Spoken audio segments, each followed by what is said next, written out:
proyecto en donde se pudieran compartir las historias. Y al igual que esas plantas. Ten tu paquete de palabras para hablar de Ensenada con el Casi de personas que ya tienen chica bailarina como yo. Uno de los jugadores ensenadenses era Narciso Chicho Verdugo. Creo que la escritura como que sí puede tener un efecto como de transformación en tu persona, cada quien es un...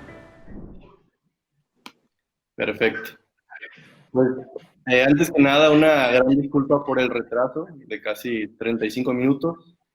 Tuvimos unas fallas técnicas que son más allá de nuestras manos, pero la verdad es que me pone súper contento, especialmente ser moderador de este episodio, que es el tercero de Relatos del Puerto. Tiene por título Las ventajas de ser un escritor en Ensenada. Si pudieran apagar su micrófono. El título es un tanto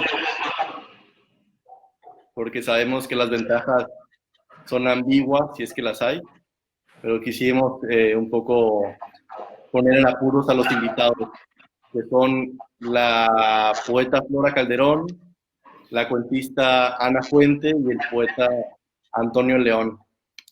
En este episodio vamos a ver qué hace un escritor en Ensenada, qué escribe, qué es lo que come, cómo vive. Creemos que es una figura un tanto desconocida para las personas que no están en este ámbito y que sería de mucho interés para el público en general de Ensenada conocer a sus escritores. La dinámica como tal es bastante simple. Comenzamos con Flora Calderón, después Ana Fuente y por último Antonio León.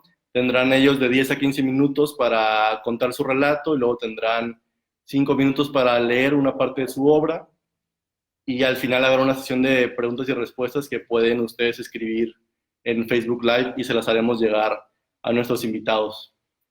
Entonces les presento a Flora Calderón, que como les comenté es una poeta nacida en Ensenada, que es autora de poemarios como Montes de Espuma Sanguínea, Pasión y Canto de Estefanía de la Luz, María de Brujas, y ha coordinado el taller experimental de literatura del ICBC por ya varios años. Flora, sin más que agregar, gracias por estar aquí y adelante.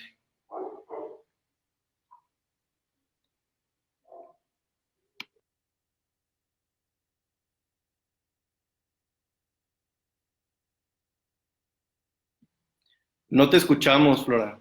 Yo no la escucho. Apagado. Tengo el micrófono apagado. Ah, ok. Muchas gracias por hacer este tipo de eventos. Yo creo que es muy importante, pues, que la comunidad conozca a sus escritores. Y bueno, no sé qué tan buena soy para el relato, pero sí para los poemas, ¿no? Entonces, bueno, yo nací en la Ciudad de México, realmente. Todos mis hermanos, la mitad de mis hermanos nacieron en Ensenada y la otra mitad nacimos en la Ciudad de México. Mi familia es muy grande, somos 10 hermanos. Yo soy justo la de en medio. Crecimos en un ambiente pues, de muchos libros, de música, cine, de todo eso. Eso es como algo que siempre acompañó mi vida desde muy pequeña. Libros de todo tipo, ¿no? Desde cocina, medicina, geografía, biología, temas de todo tipo. Mi papá era una persona que era coleccionista de ciencia ficción, entonces, pues en mi casa había de todo, una colección muy grande de libros. Y crecer entre libros, pues de alguna manera o te haces lector o en algún momento vas a buscar escribir alguno de esos libros, tener o al menos uno tuyo en ese librero, ¿no? En esos libreros. Y creo que así me fue sucediendo. De Ensenada para mí era como, cuando vivía en la Ciudad de México, Ensenada para mí era como esa ciudad a la que hay que volver, a donde tienen que retornar tus padres, ¿no? Porque ellos pues sí son de aquí, de Ensenada. Ellos nacieron, ellos pues son de aquí y siempre nos decían, ¿no? En algún momento vamos a volver a Ensenada. y se llegó el día, ¿no? Ensenada para mí era el lugar de vacaciones donde llegaba a las casas de mis tías, de mis abuelos, a comer higos, a jugar guerras de higos, ¿no? A escuchar sus historias de fantasmas, de, de la familia, una familia muy grande, es una familia de verdad muy grande. Mi abuelo es forjador de Ensenada, y mi abuelo paterno es forjador de Ensenada, y mi abuelo materno fue pescador de Ensenada, y las dos familias de ellos pues son muy grandes, ¿no? Una de 8, 10, y la otra eran pues 4 hermanas y otros cuantos hermanos. Entonces se imaginarán el familión enorme, ¿no? Repartido por la Baja California, porque tengo tías que viven en Tecate, otras que viven pues aquí en Ensenada, otras en Estados Unidos. De las abuelas, pues una era guatemalteca, mi abuela paterna nació en Guatemala, y mi abuela materna nació en Arizona. Entonces es como una mezcla de muchas cosas, ¿no? Y pues bueno, llego yo a Ensenada a los casi 17 años, y había estado ya escribiendo en la Ciudad de México. Una de mis lectoras y quien revisaba de repente mis poemas era la poeta Gloria Ortiz, pues de muy joven, ¿no? Tendría yo 13, 14 años. Y ella pues los revisaba, me daba algún comentario, y horas de plática, ¿no? Pero yo estaba inmiscuida más que nada en el teatro. A mí me gustaba mucho el teatro, y yo pensaba que cuando saliera de la preparatoria iba a entrar a estudiar dramaturgia o algo así, ¿no? Pero se llegó el momento en que pues teníamos que regresar a Ensenada, y yo llegué aquí rebelde, enfadada, y me parecía todo muy pequeño, y no había toda esta cuestión teatral como lo hay en la Ciudad de México para un adolescente. Entonces conocí a una escritora, María Dolores Bolívar, que empezaba a dar un taller, el taller universitario de teatro en Ensenada, en el taller universitario de literatura en Ensenada, y entré con ella a su taller, y con Sergio Gómez Montero, y de repente ya me vi como columnista editorial de la primera, de la primera época del periódico El Vigía. Todavía conservo por ahí algunas de esas notas que hice, las leo y digo yo, oh, Dios mío, cómo estaba escrito, cómo aceptaban todo esto, ¿no? Entonces, pues comencé a dedicarme más a la escritura, porque en el teatro no veía que se hiciera mucho. Sí participé en algunas cosas, y sobre todo en investigación, pero tendí más hacia la poesía, ¿no? Entonces, en algún momento fue que me invitaron a publicar un libro, como a los 19, no sé, 10, 20 años tendría, a publicar un libro, y escribí un libro que se llama Montes de Espuma Sanguínea, que se publicó en la primera colección que se hizo de literatura baja californiana en la entonces Dirección de Asuntos Culturales, y se iniciaba apenas el Instituto de Cultura, ¿no? Ese libro tiene ya 31 años, justo este año cumple 31. Y de ahí comencé a quedarme ya en la poesía, y a quedarme, digo, porque a pesar de que siempre la había escrito, ya tenía algún premio y tenía algunas cosas, en ese momento fue muy decisivo para ya escribir, ¿no? Para ya decir, bueno, aquí, en esta parte, quiero dedicarme a la literatura, ¿no? Y pues así fue como llegué a la poesía y a esta Ensenada, ¿no? Esta Ensenada que por donde la vea uno hay literatura, hay poesía, hay que contar, ¿no?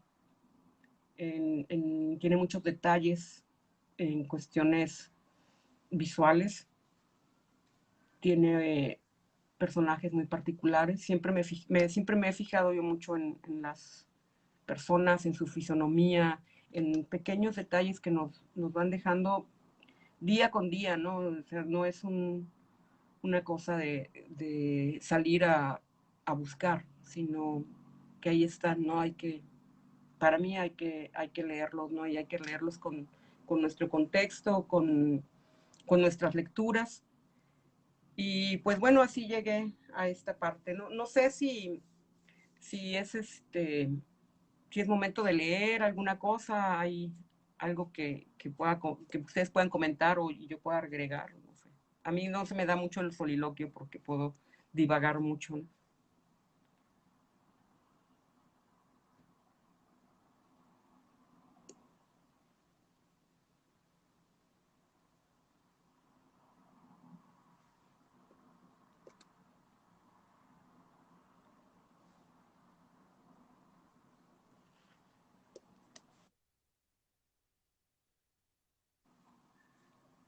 ¿Cómo? Es que no te escuchaba, Asael, perdón.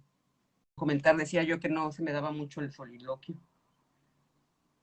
A mí, como te conozco particularmente, igual me gustaría conocer un poco de cómo se conformó el taller de LIT, ¿no? Quizá creo que eso podría... El taller experimental de literatura se conformó por, pues, no había mucho y a mí me habían invitado a trabajar ya en la entonces Dirección de Asuntos Culturales. Cuando cambia la Dirección de Asuntos Culturales, inicia la época, digamos, del Instituto de Cultura de Baja California, y es ahí, en 1989, que yo empiezo ese taller. Tendría yo que 21 años, junto con otros dos escritores jóvenes que ahorita son, pues, bueno, escritores. Son las dos primeras personas que entraron a ese taller, que son Inti Mesa y Miguel Ángel Leal, los dos dedicados ahorita también a alguna cuestión de la literatura. Tenían un colectivo que se llamaba Colectivo Ensenada y se dedicaban a hacer eventos antimiseria, ¿no? De reparación, estos conciertos antimiseria, y de ahí empezamos a hacer el taller, y el taller era un juego muy, muy, muy especial porque, por ejemplo, los eventos literarios se hacían en el Salón Casino, perdón, en el Salón Rojo. Entonces yo tenía el taller de repente en las oficinas y de repente en algún otro espacio por ahí en la galería. Antes de que fuera Galería de la Ciudad, era como un salón grande, ¿no? Pero en sí lo daba en la misma oficina, y los eventos los hacía ahí en este Salón del Riviera, en el Salón Rojo. Nos gustaba tapizar los lugares. Se escribían en hojas muy grandes, en cartulinas, y tapizábamos el Salón Rojo de las alfombras, todo esto de textos, y la gente iba entrando, iba leyendo. Por ejemplo, ese era un evento del taller. Y pues surge porque no había muy poco.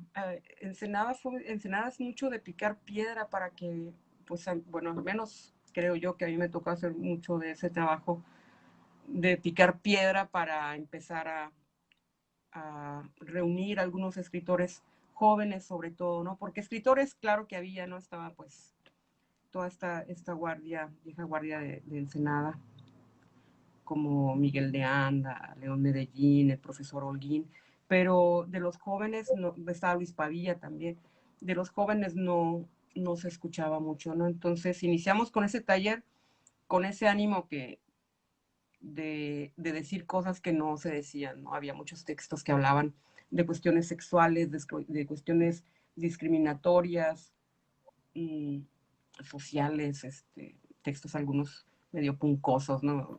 Darks y demás.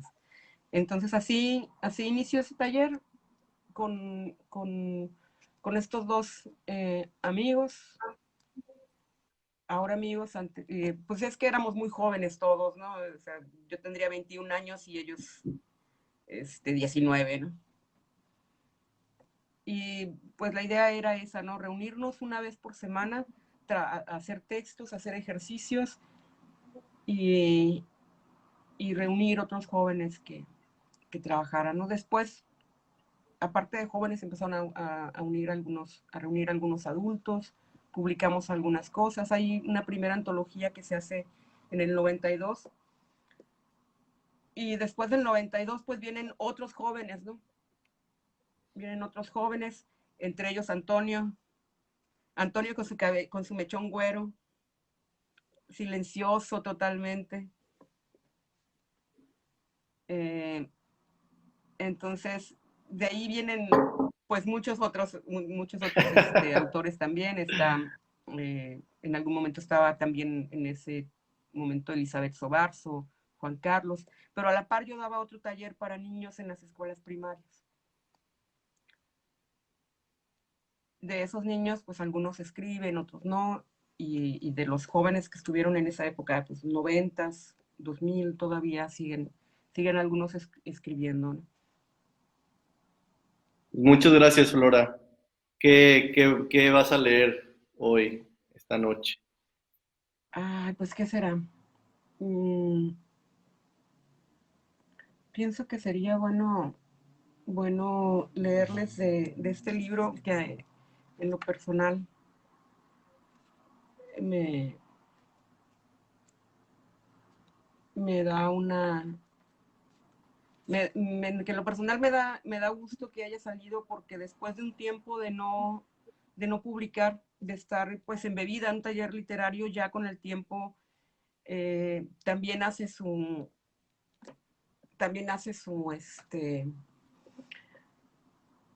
abolladura, diría, o algo así, porque se dedica uno más a leer el trabajo de otros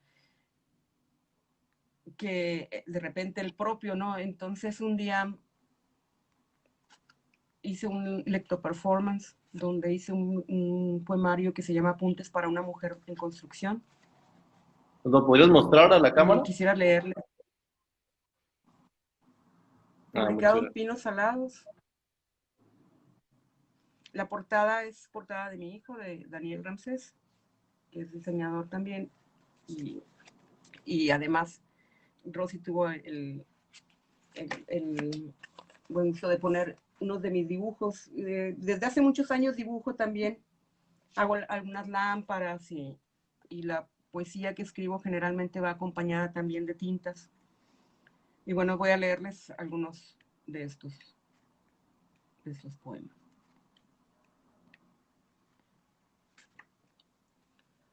Acaricia el vuelo sin cabello, otro orificio en la oreja, uno más en la ceja derecha. Baila y escupe sangre, 14 años y se muerde la lengua. Sacude su oso de peluche ante la leve luz mercurial. Lo besa entre las piernas. Se pinta los labios con flores de Jamaica. Enciende y se alimenta a contradanza, a rítmica. Beso sol, veneno que tragar. Claroscuro en crecimiento.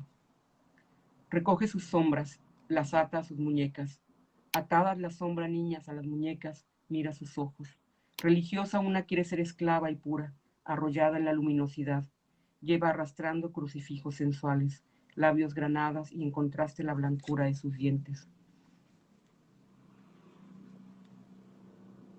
Posee al macho, lo hace de leche entre sus dedos y sostiene su debilidad por la carne con la promesa de amarlo. Parada sobre una duna, el sol engreído y paranoico desciende en el mar, cenit, pleamar de descoyuntados. Parada sobre una duna con una bufanda roja, esta arena no es de desierto, este mar acicalado con sus ahogados, hermosos, fluyendo entre ballenas y delfines. Parada sobre una duna. ¿Cuántas tunas se comió? Ninguna porque se espinó. ¿Voló o aterrizó?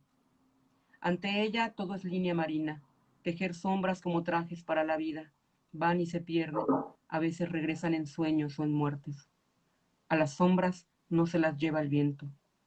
Traza el arquero sombra con su flecha una imaginada huella. Las sombras no tienen huellas, y solo están ella y su sombra, paradas sobre una duna.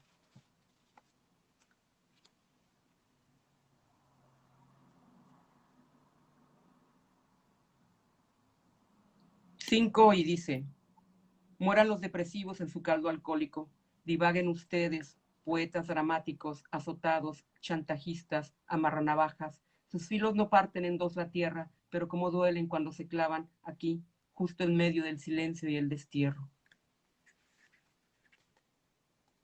Amante. Camino y camino, el pensamiento trota. Hoy vi un hombre tirado en la calle, pantalones a cuadros blancos y rojos, tenis blancos, chaqueta café y un casco negro. No montaba vehículo alguno, ni moto, ni cicleta. Transitaba con sus blancos zapatos, quizá epiléptico, quizá cardíaco, tendido entrecruzadas las piernas bajo un semáforo en rojo. 2 placas con sus policías custodiaban el cuerpo. Vivo o muerto, no lo sé. Muchos pares de ojos querían mirar sin ser mirada, solo a punto de reojo. Crucé la calle hacia el caído cuerpo. No olía a muerte, pero sí a soledad abismada en la banqueta. Me arrobó y sentí entonces como bigote rasurado, piel desnuda de vellos. No me quedé a mirar el suceso de ambulancias. No podría soportar que el silencio comenzara a aullar, blanco y rojo sobre el pavimento. No quise hurgar en la soledad de aquel hombre, lleno de miradas reojo. Solo me quedé con su cielo surcado por colores y dioses.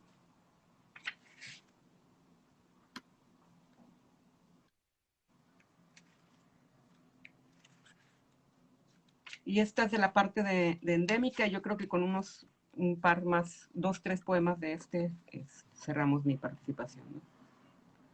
Me abrazo a mis demonios, esperando a que la locura me estampe un timbre en la frente y me mande lejos de aquí.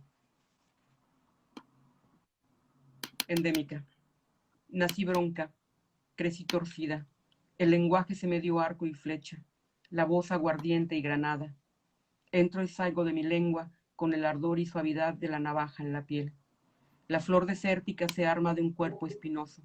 Su artera belleza asombra y diluye cualquier atisbo de rabia en quien la ama.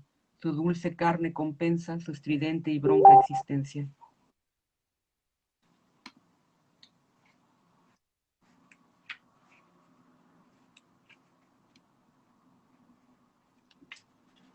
Lánzame una piedra, soy un pozo, un lago, una sustancia nociva. Lánzame una piedra justo en medio de la frente. Estalla mi cráneo con una piedra que contenga luz y una oscura parcela de la muerte. Bendice estos diarios con tu mirada. Lánzame una piedra que avecine electricidad a este cuerpo reacio.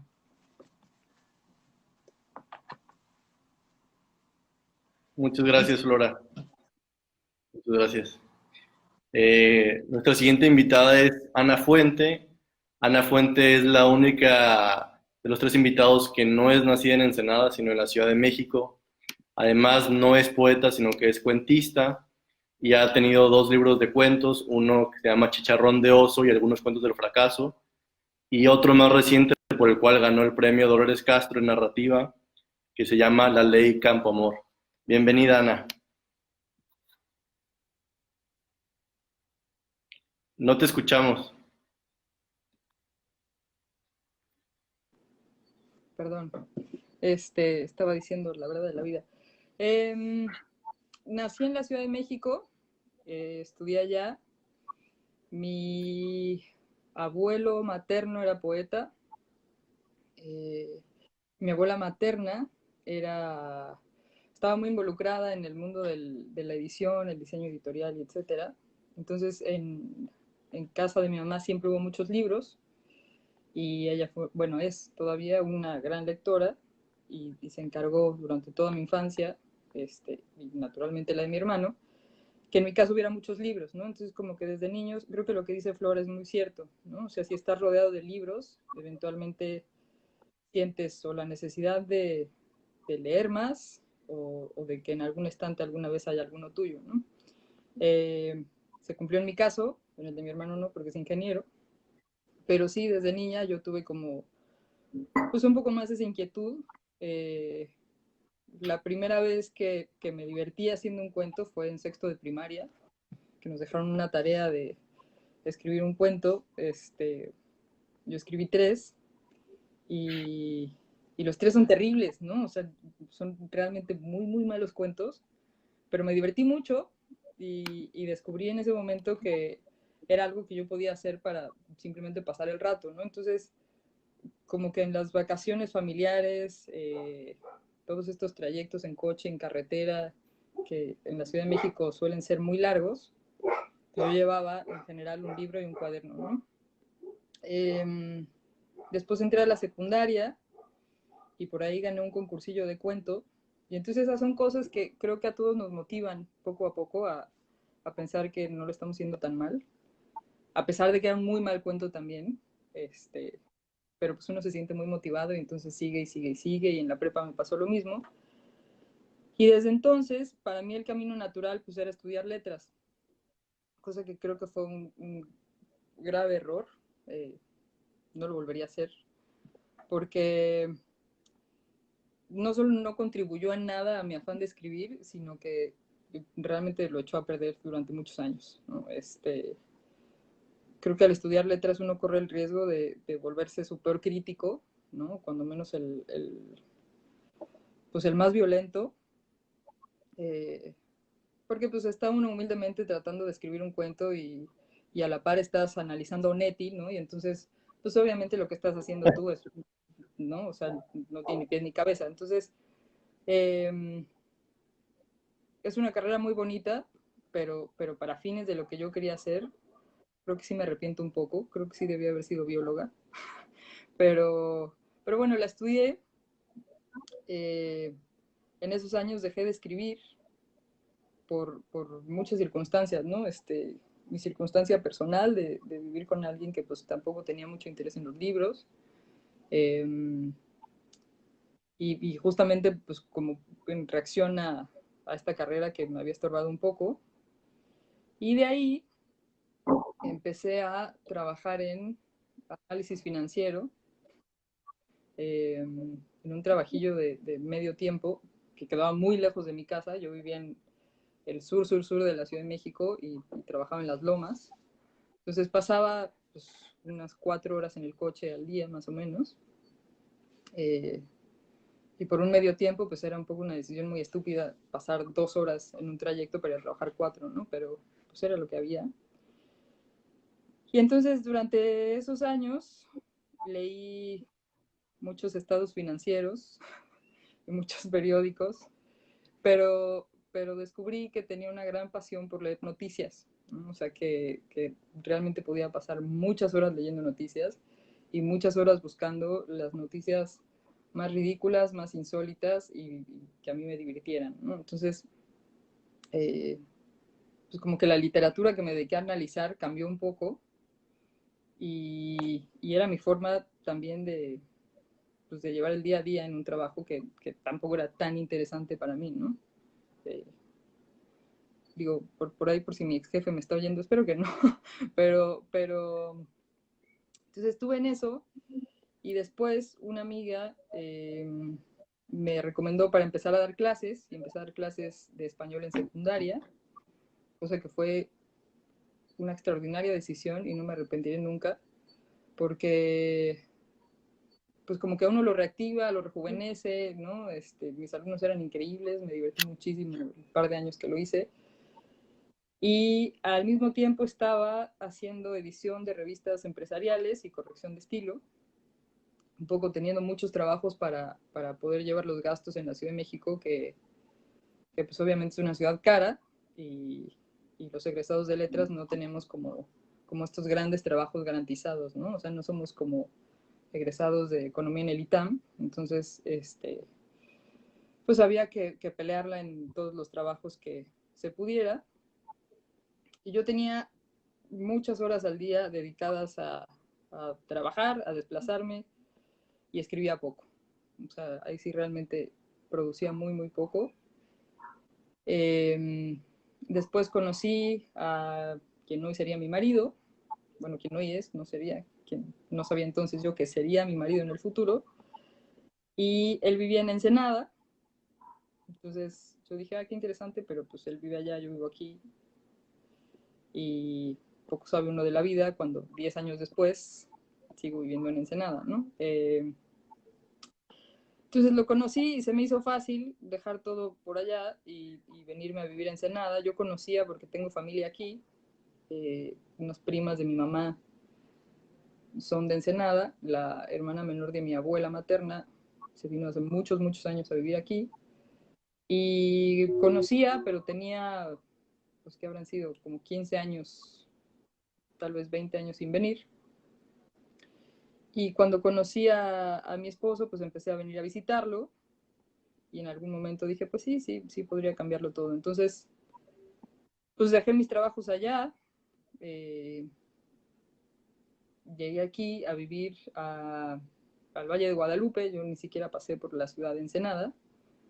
Y fue difícil, fue un cambio muy difícil, porque en mi casa, o bueno, cuando menos en el Valle ni siquiera había internet, ¿no? En el poblado donde yo estoy había 4 contratos de internet para todos y hasta ahí. Entonces tenía yo que ir al Sausal o a la ciudad, a la UABC, a tratar de trabajar ahí, de usar el internet de allá, regresar acá. Como que yo venía de un ritmo de mucho trabajo y pues llegué aquí donde la vida es ligeramente más lenta. Pero afortunadamente llegué a la vendimia, ¿no? A estos meses en los que se hace vino en Ensenada.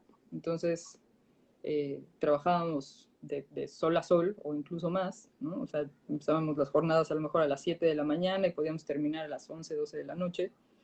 Entonces yo seguía sintiéndome muy activa, eso fue en agosto de 2011, hasta que pues cayó el invierno y ahí sí me pregunté realmente si había tomado la mejor decisión de mi vida, cuando empezó a anochecer a las 4 de la tarde y llovía y yo realmente no me dedicaba a nada, ¿no? O sea, pues como que pasaban las horas y pasaban los días y yo no hacía nada.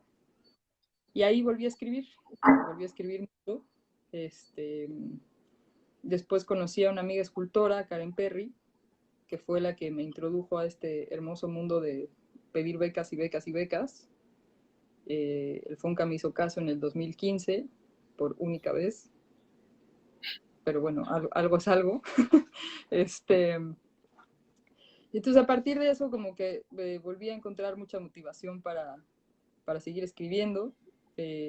Después de ese horrible invierno del 2011, en enero decidí ir a pedir trabajo y el CETIS amablemente me dio trabajo, me dio muchos alumnos para trabajar y estuve ahí, que habrán sido como 4 años, 3 años, dando clase en preparatoria, lo cual también me gustaba mucho. Y después dejé las clases porque me embaracé y ahí también fue un momento en el que volví a escribir mucho.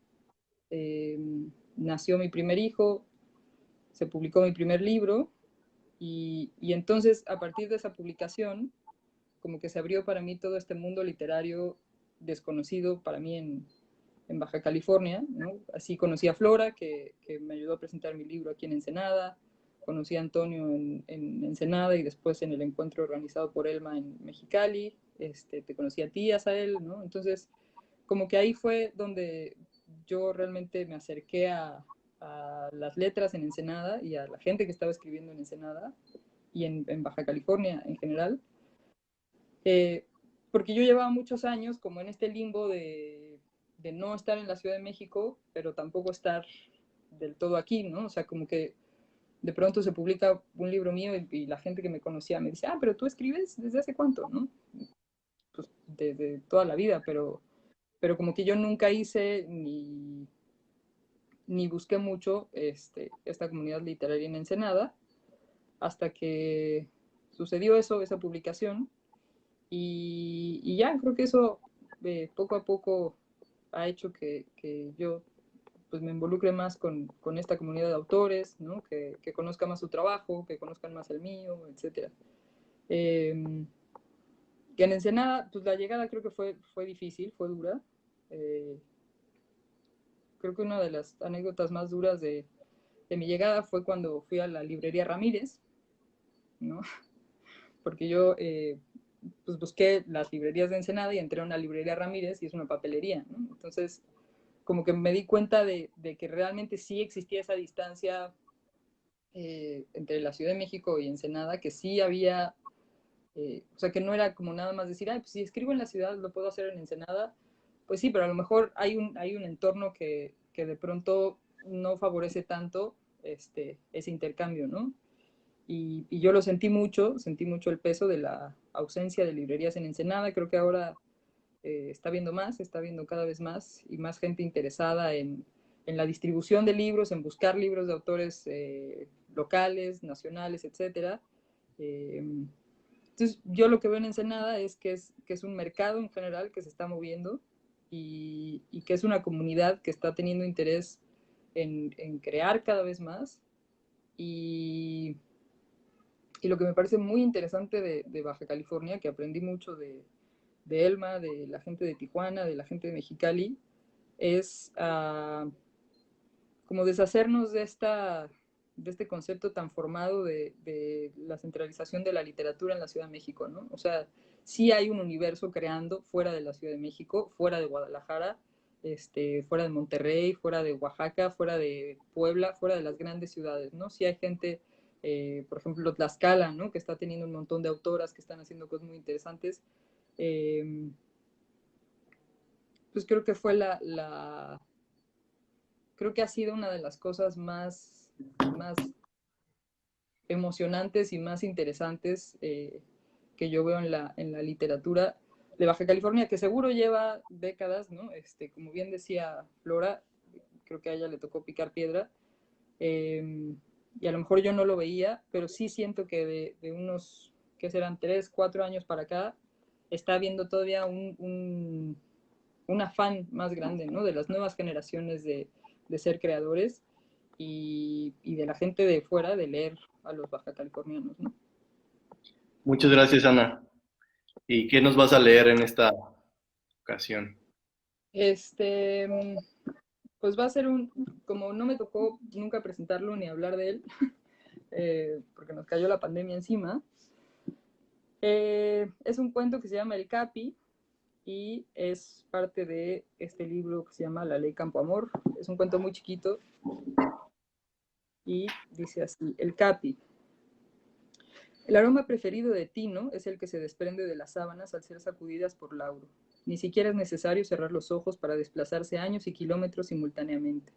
Sentado en el césped, se quita primero los tacos y después las calcetas para liberar los indiscretos vapores de humedad contenidos en sus espinilleras. Lo que en aquel entonces fuera un olor fétido que generara el descontento de su hermana cuando abría el closet que compartían para guardar los zapatos, ahora se transforma en un vehículo de la memoria cuya única vía conduce al paraíso de antaño, la cancha de fútbol. En su infancia, Tino fue la definición de un jugador completo. Empezó en la oscuridad de la lateral derecha, esa posición en la que colocan a los niños que no han demostrado que sepan hacer algo más que perseguir contrarios y patear balones hacia afuera de la cancha, y más tarde fue ascendido al rango de defensa central, donde se ganó el apelativo del Kaisercito.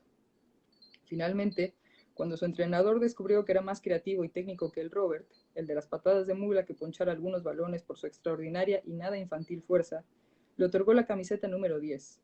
Honor a la altura de nombramiento de caballero, Tino portó el número que lo hacía sentir la versión pequeña de Pelé y Maradona juntos, con todo el garbo que semejante responsabilidad conllevaba. El recuerdo lo posee de manera tal que cada una de sus extremidades sufre una transformación casi caricaturesca ante los divertidos ojos de Lauro. Coloca los brazos en jarra, hincha el pecho y levanta la barbilla hasta que su cuello forma un perfecto ángulo de 45 grados. La cancha desaparece bajo los pies del capitán Cristino Sosa de golpe, como globo reventado en el pasto filoso, cuando una carcajada sonora y un almohadazo se le estrellan en la cara junto con un "cada vez que hago la cama te paras como Popeye, güey". Tino y su memoria reciben un tiro de gracia milimétricamente acomodado entre ceja y ceja. El piloto de la máquina del tiempo en la que Tino viaja a lo largo de los años que ha recorrido este mundo es su nariz. Ganchuda, poco agraciada y vituperada frecuentemente por amigos y enemigos, hace las veces de confidente, compañera y aliada, lo cual no está seguro de encontrar ni siquiera en Lauro. Es ella quien lo toma de la mano y lo secuestra para abandonar una realidad de la que a todas luces es mejor huir. En cada rincón de su entorno se esconde un boleto para explorar algún resquicio del pasado en el que Tino puede resguardarse durante algún preciado instante. El olor amargo y pestilente del sudor de sus compañeros, del que ellos mismos huirían despavoridos si no lo llevaran pegado al cuerpo, puede instalarlo en la gloria más paradisíaca al evocar su época de oro en las fuerzas básicas del Pachuca, donde estuvo a punto de debutar, de no haber sido por la mala pasada que le jugaron los meniscos de su rodilla izquierda al romperse y sentenciarlo a un destino doblemente trágico. Cristino Sosa no solo se vio obligado a olvidar definitivamente su sueño de jugar en la primera división, también tuvo que padecer el constante dolor de su rodilla, que con la simpatía de la alarma matinal para el insomnio le recordaba cada vez que hacía un cambio de velocidad que ahora manejaba un tráiler para ganarse la vida. Otro ejemplo es la lavandería, que lo ayuda a trasladarse directamente al cuarto de servicio de la casa donde creció, ahí donde él se asomaba a descubrir los secretos ocultos bajo la falda de la hija de Doña Chelo, cuando se agachaba para sacar la ropa de la lavadora. Para él, los detergentes no olían a lavanda, ni a brisas de primavera, ni a frescuras de verano. Liberaban la exquisita fragancia juvenil de su propio despertar, cuando por fin reconoció aquello que se escondía allá donde terminaban las larguísimas piernas de Chelito. Estando ahí, ¿cómo olvidar la vez que ella, motivada por la intención de humillarlo y con la picardía de quien se sabe deseada, se levantó la falda y se bajó los calzones para que Cristinito pudiera ver su intimidad completa sin esperar que el niño, soberbio e indiscutible capitán de los halcones tricampeones, acercara la mano para poner fin a todas sus dudas sobre lo que lo hacía diferente de una niña? La explicación de por qué Tino se soba el dorso de la mano mientras sonríe entre dientes en la lavandería está, naturalmente, en el descomunal manazo que recibió aquel día. Lauro y Tino coinciden. Lo que sirve en el comedor no puede ser llamado comida. Sin tratarse de sibaritas, juegan a adivinar de qué animal provienen los bisteces de sus platos y cuando buscan retos verdaderamente complicados, apuestan sobre qué verdura es la que está convertida en puré. El Capi, apodo acuñado por Lauro tras escuchar las mismas historias una y mil veces, suele estar de humor cuando compite, aunque el sentido del gusto no sea su fuerte y esté acostumbrado a la derrota. Al abandonar el comedor, pasan cerca de la cocina, donde Tino padece el agobio de una travesía que irremediablemente termina en triste naufragio. El aroma grasiento de las garnachas lo enfunde en un mameluco de franela adornado con diminutos tigres siberianos y lo envuelve en la suavidad de las sábanas de su primera cama, la que le hiciera su papá cuando la cuna le quedó chica. Su nariz reconoce los plátanos que se freían ruidosamente en la estufa mientras su mamá lo llamaba para que bajara a desayunar. Mientras tanto, su padre se aferraba al sillón al ver a Ayrton Senna convertirse en bicampeón de la Fórmula 1. Ese delicado olor a domingo le recuerda lo que era dormir plácidamente, con los dos ojos cerrados, con la seguridad de que alguien velaba su sueño y de que el despertar siempre sería grato. Lauro nota el doloroso regreso de Tino a la realidad, como si el aceite hirviendo fuera vertido sobre ambos para desdibujar el edén tiñéndolo de paredes grises y cercándolo entre barrotes impenetrables. Amigo más por efecto de la circunstancia que por convicción, solo atina a consolar a medias a su compañero de celda con el torpe remedio de los condenados. Al menos no te dieron cadena perpetua, mi Capi. Fin.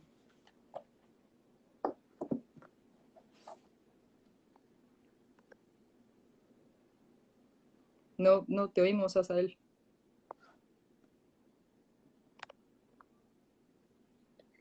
Me pasó también. Antonio León le había presentado un poco, que es poeta, pero también, al igual que Ana y Flora, han incursionado en otros géneros y ha últimamente escrito sobre periodismo cultural. Nació en Ensenada, en una parte en Maniadero, y actualmente edita poesía en la revista El Septentrión. Ha escrito Caricias del Velocímetro, Busque Cabellos en otra parte, Ríos, El Impala Rojo, y su último libro poemario es El Consomé de Piraña. Bienvenido, Antonio. Hola, ¿me escuchan? ¿Me sienten? ¿Todo bien? Sí. Bueno, primero que nada, muchas gracias a la gente de Relatos del Puerto. Me da mucho gusto estar compartiendo con ustedes, que además son gente que quiero y que admiro. Mi querida Anita, que nos hemos encontrado en los últimos años por aquí también, dándonos topes en distintas encuentros de mucha alcurnia, ¿verdad? En cuestión de los libros y andar en la marcha. También mi querida Flora, que es, además, yo la reconozco como una de mis maestras, y una persona muy, muy querida.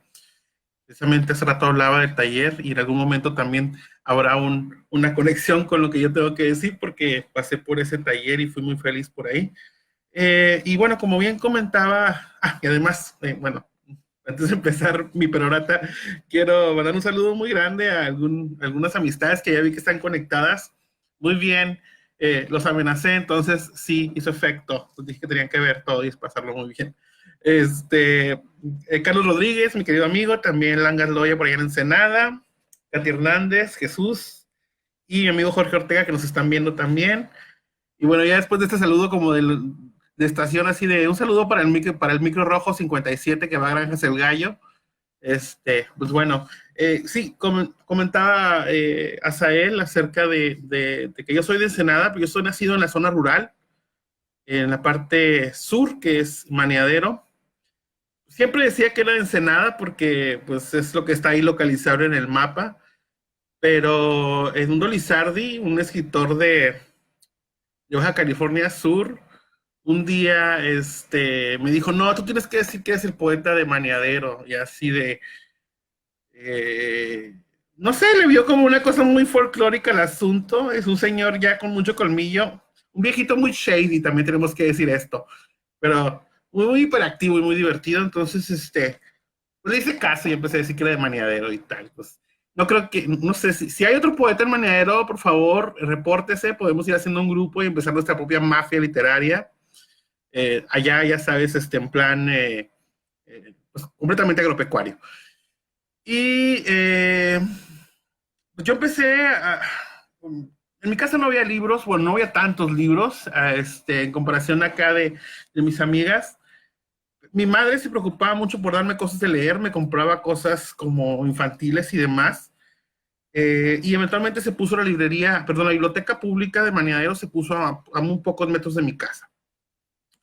Yo empecé a leer, desde los libros de ciencias hasta cuestiones de literatura, y me bebí toda la bibliotequita, que era pequeña. Y eventualmente llegué a los libros de lecturas mexicanas, estos libros de Fondo de Cultura Económica, de colores así como muy vivos.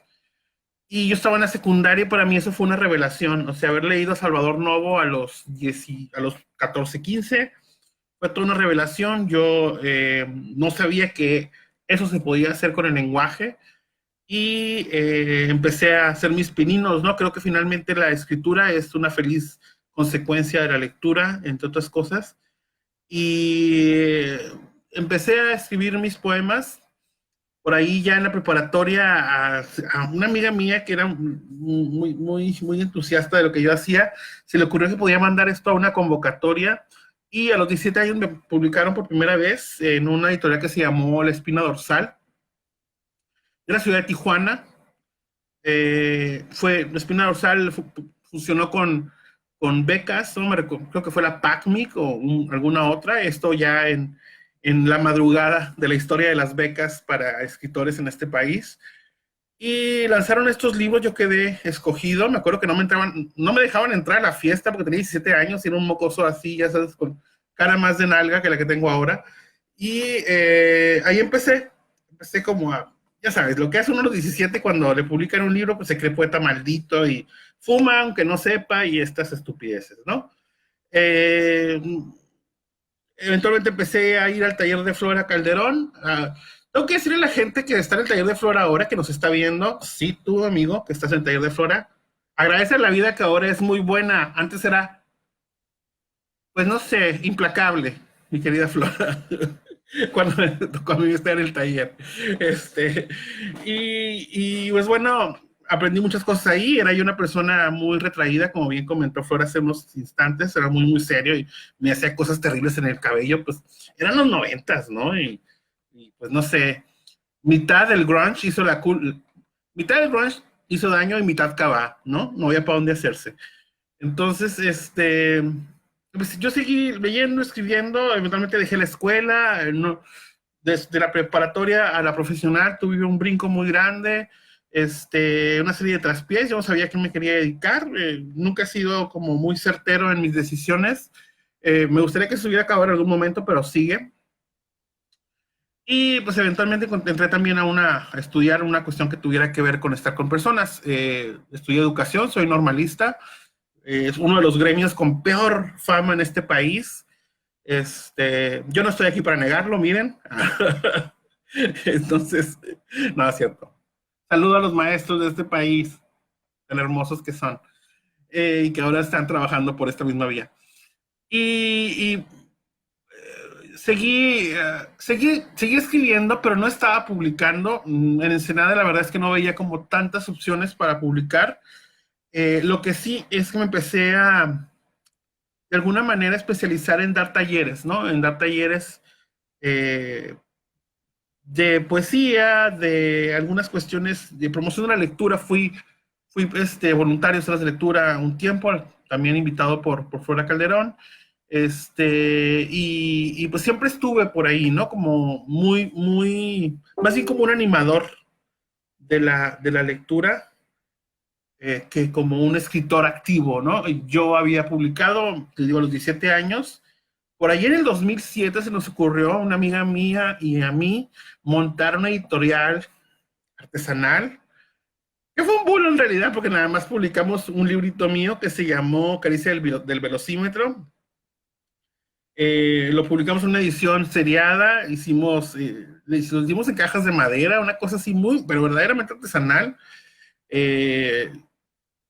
No es un libro que a mí actualmente me revele, pero sirvió para de alguna manera empezarme a relacionar con otras personas que estaban escribiendo y que estaban haciendo cosas muy interesantes y que pude conocer. Empecé a ir a festivales, empecé por ahí a dar la vuelta, a convertirme en la Patti Chapoy de la poesía baja californiana. Anduve por arriba para abajo, lo mío era socializar, pero en algún momento decidí que quería ya publicar en serio y empecé, tuve una publicación con mi querida Rosa Espinosa en Pinos Alados, pero eso fue cuando yo ya vine a vivir a Mexicali. Vine a vivir a Mexicali en 2014, acá publiqué en 2015 ese libro, después conocí a Sael, que fue una presentación de mi libro y me miraba con mucho escepticismo, ¿no? Como merezco, ni modo. Estoy acostumbrado a esas miradas desde 1977. Y al año siguiente gané el Estatal de Literatura, me publicaron ese libro y también me publicaron en la editorial Cetis, invitado también por mi amigo Jorge Ortega, que está al frente del Fondo Editorial Cetis. Y lo más reciente que ha sido Consomé de Piraña, que es esto que publiqué este año y que luego al siguiente día de haberlo presentado en Monterrey, pues empezó esta cuestión de la pandemia, ¿no? Es mis 4 libros más recientes y lo que yo considero que es como el cuerpo de mi obra, si eso se puede decir o si es como pertinente decirlo, los he publicado en Mexicali, ¿no? No me gustaría decir que en Ensenada no había las vías o los modos en que yo pudiera publicar. Sencillamente creo que yo no estaba como por la labor, ¿no? No estaba como con todas mis, no sé, mis empeños en estar publicando. Yo trabajaba de tiempo completo, era profesor y ser profesor es muy demandante, es un trabajo de mucho tiempo, que además es mal pagado, todo tenemos que decirlo, pero que a uno le gusta porque los chamacos son lindas personas, porque es un ambiente maravilloso que se vive en la escuela, porque te recuerda lo bonito que es cuando tú tenías ese brillo en la mirada y porque cuando menos te diste cuenta ya pasaron 2 generaciones de chamacos por ahí y tú sigues saturado con tu libro de poemas, ¿no? Eventualmente empecé a escribir también otros registros. Ya había intentado con unos cuentos, pero era yo muy malo. Agradezco mucho al Señor que la gente no los haya leído. Pero lo mío, mi móvil siempre fue la poesía, ¿no? Es lo que más me gusta, es lo que más me emociona escribir. Pero también ahora estoy escribiendo sobre cosas, ¿no? A Sael se le ocurrió que eso era periodismo cultural y me dio la cobijita para estarlo publicando en su revista. Yo escribo sobre cosas que me gustan. Finalmente creo que una de las cosas que me ha dado escribir poesía es entrarle a otros registros como este, pues también con mucho desparpajo, ¿no? Finalmente lo que me interesa es el acto comunicativo en sí, pero también lo que uno puede hacer con el lenguaje y traer estas cosas, finalmente, estas memorias, estos artistas, estas películas, que finalmente eso es lo que pasa cuando uno es niño, ¿no? Ves algo en la calle y quieres que tu amiguito lo vea, pues igual, yo vi una película horrenda en el 89, quiero que ustedes la vean, ni modo. Entonces, un poquito de eso va lo que escribo también, cuestiones sobre música, etcétera. Creo que en Ensenada, precisamente, y es una cuestión de Baja California, pero como bien apuntaban mis amigas Ana y Flora, creo que hay como actualmente mucha efervescencia. Lo que falta, creo, para los chavos que están escribiendo es que se animen a estar publicando más, a estar sacando más fanzines, ahora está en internet, y además meterse en broncas, ¿no? Ser autocríticos y no buscar los 5 minutos de minifama, porque les tengo una mala noticia, no nos lee nadie. En este país se escribe, el problema es que nos lean. Y pues invitarlos a que estén leyendo, escribiendo. Hay gente joven que está haciendo cosas maravillosas. Viene una generación nueva de poetas que pareciera que vienen con el chip Gerardo Denis integrado. De verdad, no se pierdan lo que está pasando. Y les voy a leer nada más un poemita para terminar con mi participación. Es un poema, no les voy a leer. No les voy a leer de mi libro nuevo porque ya he estado posando mucho, que se llama Consomé de Piraña. Nomás se los enseño para cuando vean que lo estoy presentando, vayan al fiestón, porque después de este encierro, sigue un perreo súper fuerte. Entonces les voy a leer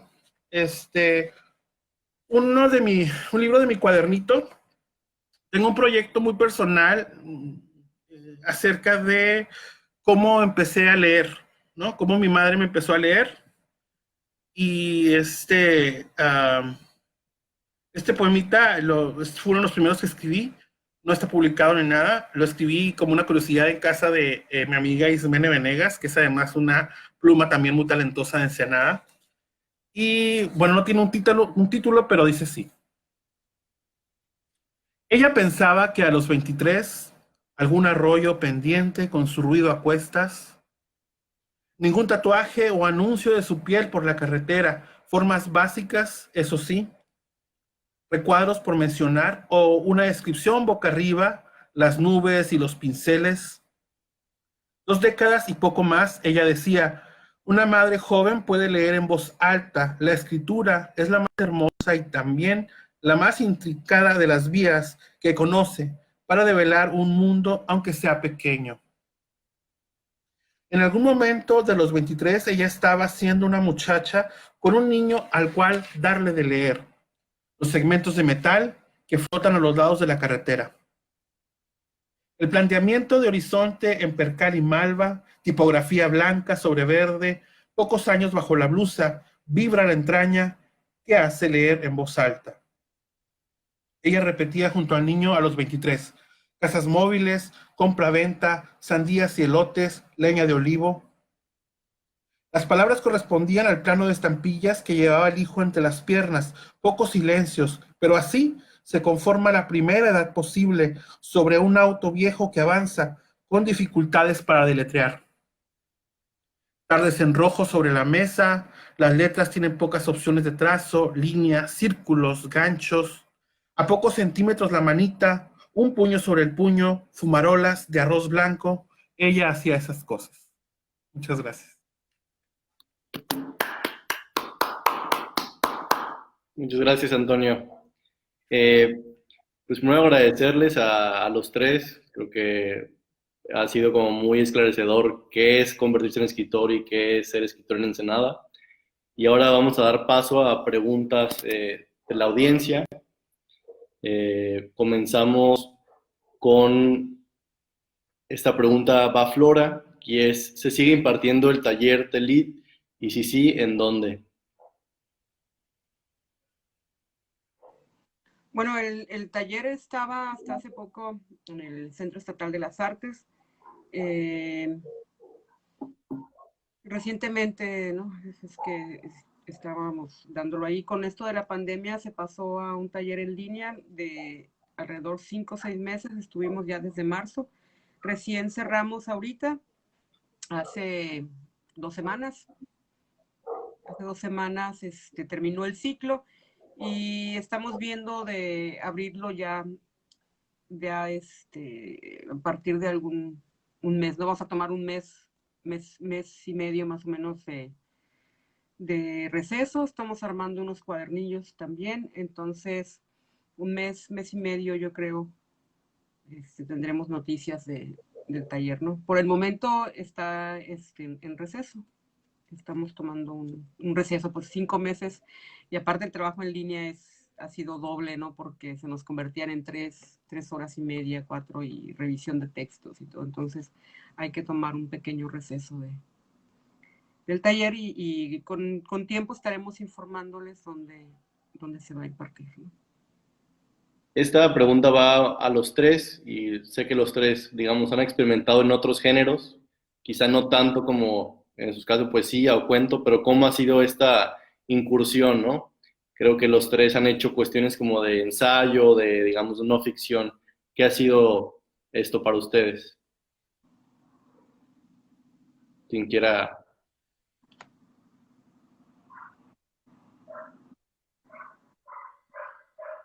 Alguno, por ejemplo, Ana, para ti, que un poco hablábamos de broma, que a los que se dedican a hacer cuentos, los cuentistas, como que un poco les dicen, oye, ¿cuándo sale la novela, no? Como si hubiera géneros de mayor valía que otros. ¿Cómo ha sido esto para ti? Pues a mí me ha provocado no querer hacer novela nunca, como un statement de vida, porque sí es realmente molesto. O sea, y es molesto no nada más la pregunta así como de, bueno, ¿y cuándo realmente te gradúas, no? O sea, ¿cuándo te haces escritor de veras y das ese salto a así saber hacerlo, no? Sino que incluso en la industria editorial existe pues esa visión, y a mí en lo personal me parece grave, ¿no? O sea, como narradora, yo tengo un ejemplo muy concreto. Estaba en pláticas con una editorial, iba a firmar un contrato y entonces me dicen, tienes un libro, muy bien, te queremos dar un anticipo de tanto dinero, ¿no? Muchas gracias. Y entonces, cuando finalmente reciben la obra y me dicen, no, pero era cuento. Sí. No, entonces te vamos a dar un cuarto de la cantidad que te habíamos dicho, ¿no? Wow. Entonces, o sea, creo que es una visión nociva, ¿no? Para la narrativa en general, pensar que la novela es la cúspide. Creo que son géneros distintos, punto, ¿no? Y a mí eso me ha hecho un poco distanciarme de la novela. A lo mejor un día me animo, no lo sé, pero no es algo que yo persiga. En este momento creo que me interesa mucho más explorar la crónica o el ensayo, ¿no? Y seguir siendo de estos narradores de géneros que pues no sé, que la gente y que la industria ven como menores. Creo que hay que explorarlo y no aspirar todos a hacer lo mismo, ¿no? Muchas gracias. A ti, Antonio, sé que últimamente el periodismo cultural o la crónica ha sido algo fuerte, ¿no? El último texto que publicaste tenía que ver con una cuestión de un grupo musical en el que fuiste cantante. ¿Cómo ha sido para ti, digamos, esa transición entre poesía a crónica? Bueno, siempre me ha gustado contar cosas, ¿no? Me parece que soy un buen conversador y trato de pasar eso a mis textos. Creo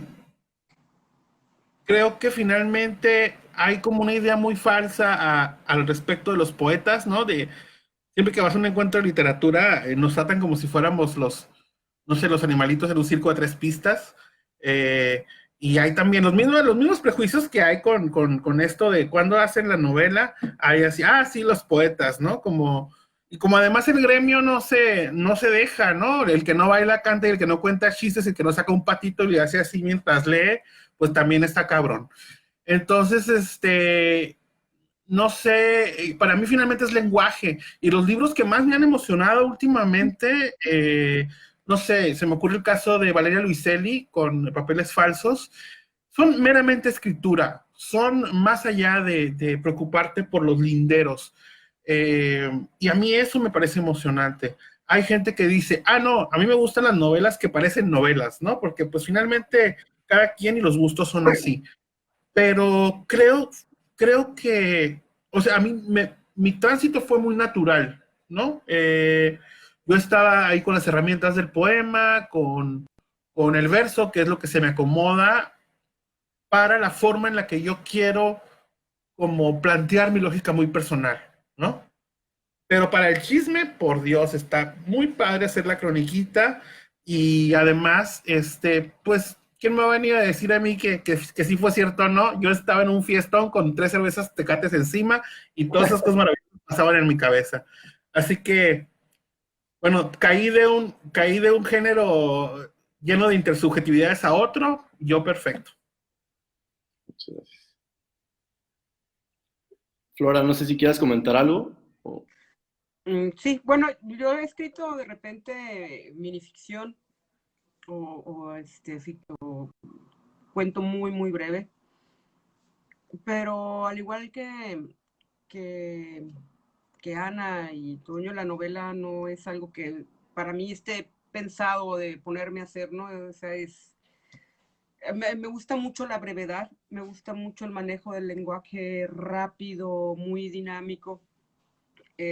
Intenté alguna vez, pero después dejé donde la inicié, lo dejé por ahí, ¿no? Dije, no creo que no es el momento, no es para mí, y pues con el paso del tiempo y la experimentación de de otros géneros, se va viendo que finalmente la escritura se va conformando de muchos cuerpos, ¿no? De muchos cuerpos del lenguaje, y eso es lo que me gusta, ¿no? De repente la prosa poética combinada también con el ensayo, como dice Toño, Valeria Lucetti me parece un muy buen ejemplo de ello, ¿no? Igual en Carson en todo caso, ¿no? Entonces, creo que la novela tiene que renovarse, tiene que vivir otra época, ¿no? O sea, ver con otros ojos la literatura, ¿no? El novelista que esté dedicado única y exclusivamente a ello, pues no sé, ¿no? Creo que hay mucho hay mucho que jugarse todavía con el lenguaje, con la escritura. Gracias. Otra pregunta también va para los tres. Ensenada como entorno, como lugar, sus paisajes, sus modos de habla, digamos, ¿ha influido de alguna manera en ustedes? Sé, por ejemplo, que un poco el lugar común de Ensenada es hablar del mar, ¿no? De este como lugar majestuoso y hermoso y tal. ¿Qué ha sido para ustedes Ensenada como un lugar y sus habitantes en relación con su escritura? ¿Ha influido de alguna manera?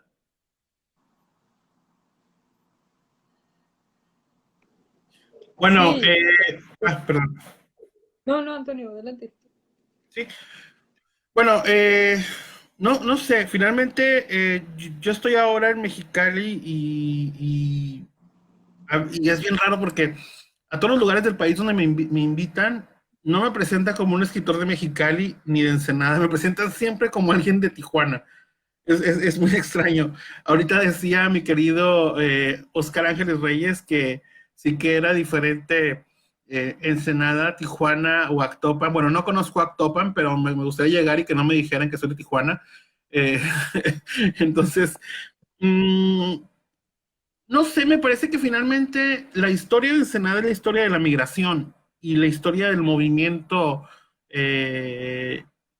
vamos, que esta figura de ciudad que es como este puerto que de repente le dio la espalda al mar, pero que luego ahora tiene una nueva encarnación que tiene que ver con este paisaje del Valle de Guadalupe, pero al mismo tiempo está a 1 hora y media de Tijuana y como quiera que sea, también es frontera, es una figura muy particular y al que yo tenía que, durante mi infancia y mi adolescencia, ir todos los días, ya sea a estudiar o a trabajar. Entonces, a mí me gusta pensar en mi historia como escritor de Ensenada, porque yo me asumo finalmente como un escritor de Ensenada, así haya nacido en Maniadero o me hayan invitado a San Juan de las Pintas a leer mis cosas, es creer que lo que pasa en mi poesía tiene una tónica y tiene un humor y tiene alguna cosa aprendida en casa, me parece. No romantizo tanto la figura de ser o no ser de un lugar con palmeras, porque además hay mucha gente que lo ha hecho mejor que yo. Y hay otra que no, que también ha escrito unos libros muy feos del mar. No voy a decir nombres porque no quiero que me dejen de hablar otra vez. Y pues bueno, creo que es eso, ¿no? Esta consecuencia en el lenguaje, pero también esta apertura al movimiento podría ser. A lo mejor estoy diciendo una estupidez aquí, es lo más probable, pero para mí eso es. Muchas gracias. Ana, ¿querías comentar? Sí, pues para mí, obviamente, sí ha influido y sí ha sido motivo de inspiración y sí, digo, desde el momento en el que yo migré para acá, ¿no? Para mí muchas cosas fueron muy diferentes. Vine de la Ciudad de México a pues una zona rural, ¿no? Entonces, todo el tema de la migración, por ejemplo, que de pronto en la Ciudad de México nos es tan ajeno, para mí fue un gran tema. Y este tipo de ruralidad que se vive, bueno, que cada vez se vive menos en el Valle de Guadalupe, tristemente, lo estamos un poco cancunizando, pero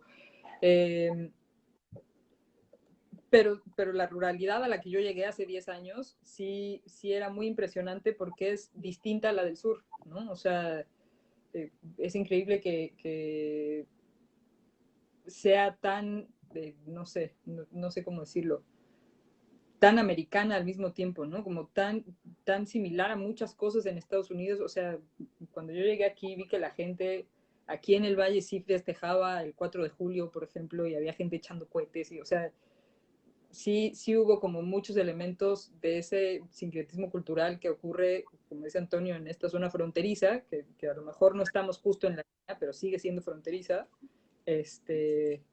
Para mí sí fue y ha sido, y supongo que será durante muchos años más, material narrativo. Muchas gracias. Flora. Pues sí, definitivamente sí tiene, yo creo que mi trabajo sí tiene una influencia muy grande, porque pues mi mamá principalmente con su vocabulario, con sus historias, con su forma de ver, y nosotros crecimos pues con ella, ¿no? Ella era muy joven también, y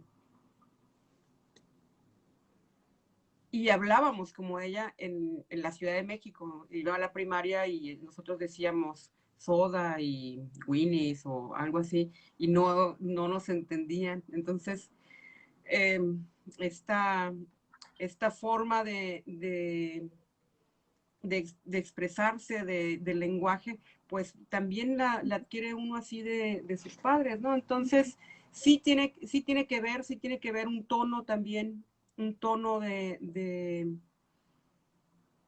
escribir en la escritura. La escritura tiene un tono y a veces puede parecer muy brusco y a la vez suave, ¿no? Y yo considero que el lenguaje ensenadense es así, es suave y duro a la vez, ¿no? Y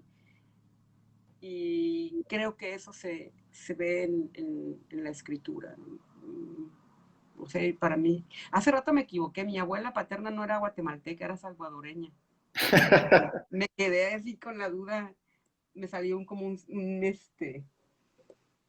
una nubecita de estas, ¿no? ¿Qué dijiste? Pero bueno, sí creo que sea una gran influencia sobre el mar, ¿no? Por ejemplo, el mar ahí está, ¿no? Está ahí y es inevitable que de repente se asome en alguna brisa, en algunas aves, geográficamente tiene que estar en cierta forma, ¿no? En el trabajo que uno escribe, igual el valle, ¿no?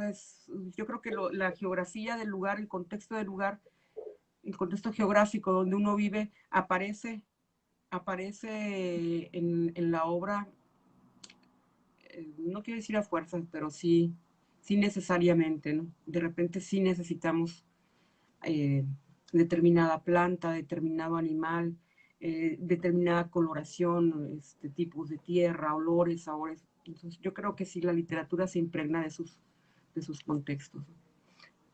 Tampoco conozco. Y ya esta última pregunta para cerrar. Antonio, comentaste que el problema no es escribir, sino el hecho de ser leído, ¿no?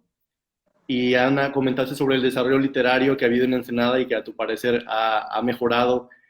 ¿Cómo se podría quizá aumentar esta lectura y por ejemplo, que sus libros pudieran tener, no sé, algún tipo de resonancia en personas en Ensenada, ¿no?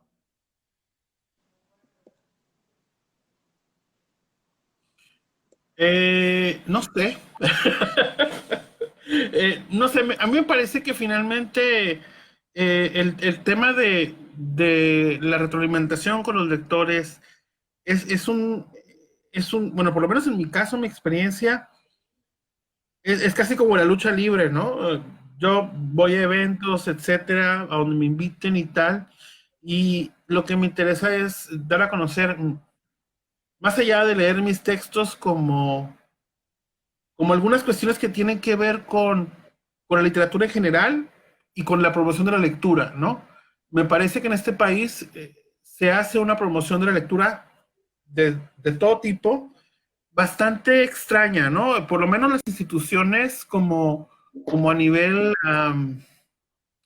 gobierno de la república y estas cosas, ¿no? Digo, en los institutos finalmente se hace comunidad y la gente participa y se hacen lecturas y todo esto, pero luego tienes los esfuerzos de promoción a la lectura con celebridades, con un libro en la mano y que lo abordan como si aquello fuera realismo mágico, ¿no? Lee para que seas esta gran persona, lee para que sucedan estas cosas en tu vida. Y a mí me parece que la cosa tendría que ir por otro lado, porque finalmente eh, el tema de brindarle una cuestión moral o una serie de enseñanzas de lo didáctico al tema de la lectura per se es como bastante, pues es una carga que da un poquito de flojera, ¿no? No sé, he visto cantidad de promocionales de la lectura desde anuncios hasta las bolsas de Gandhi, que dices, bueno, esta gente que dice que la lectura te va a convertir en una gran persona, pues se esconden en los libros del Marqués de Sade, ¿no? O de Mazoc, no sé, o de Jorge Volpi. No sé si contesté en algo. Creo que es un trabajo al que no te tienes que enfrentar por el de promotor de lectura, que lo he sido también, como siendo el que sabe todo y los otros en el receptáculo que va a estar ahí, ¿no? Con el esperando el libro, sino es un trabajo un poco más orgánico y en comunidad, ¿no? Me parece. No sé. Ana, Flora.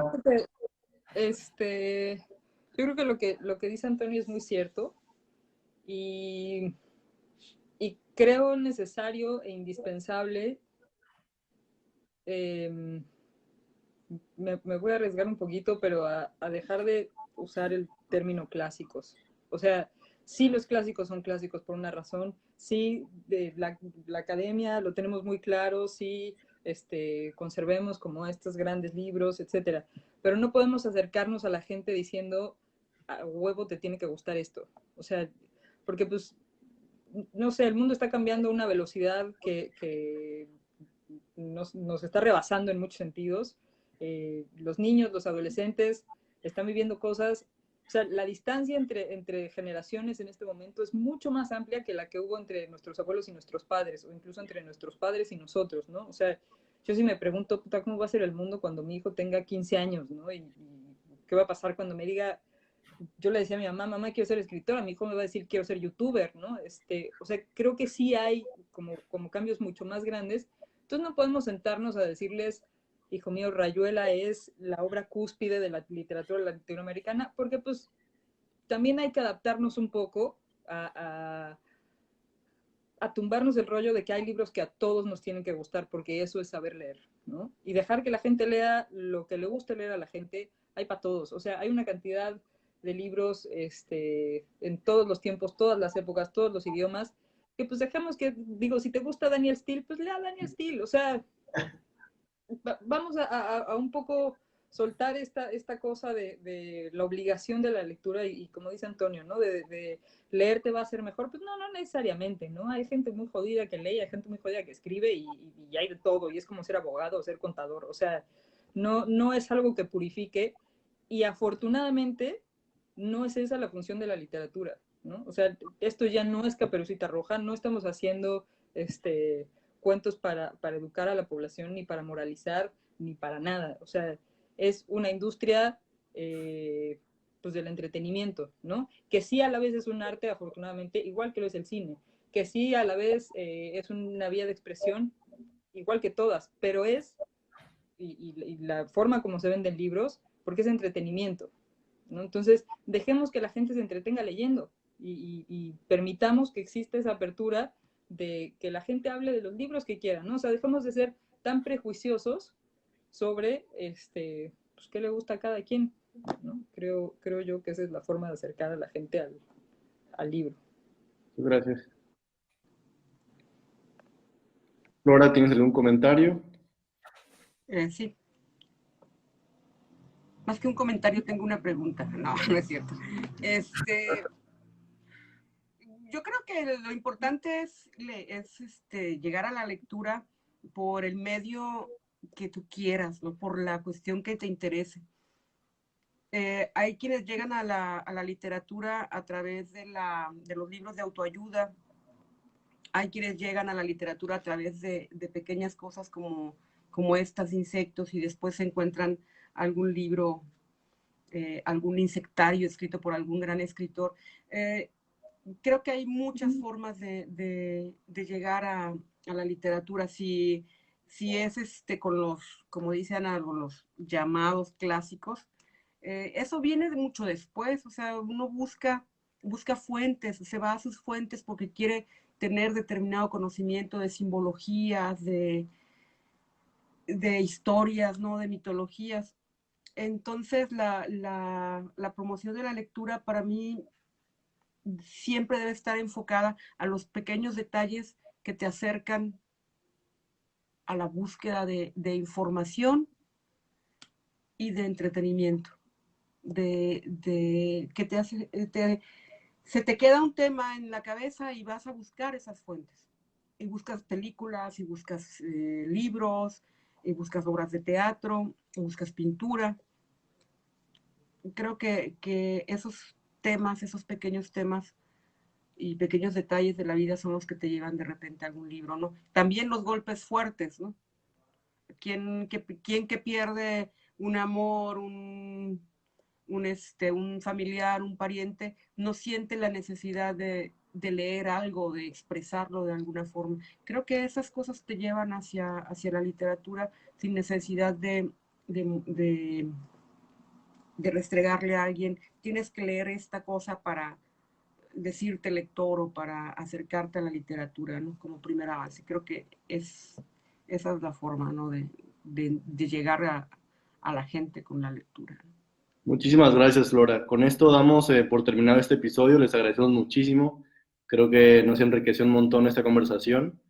Y les comentamos que el siguiente episodio será sobre la inundación del 74 en Ensenada, que fue una catástrofe natural.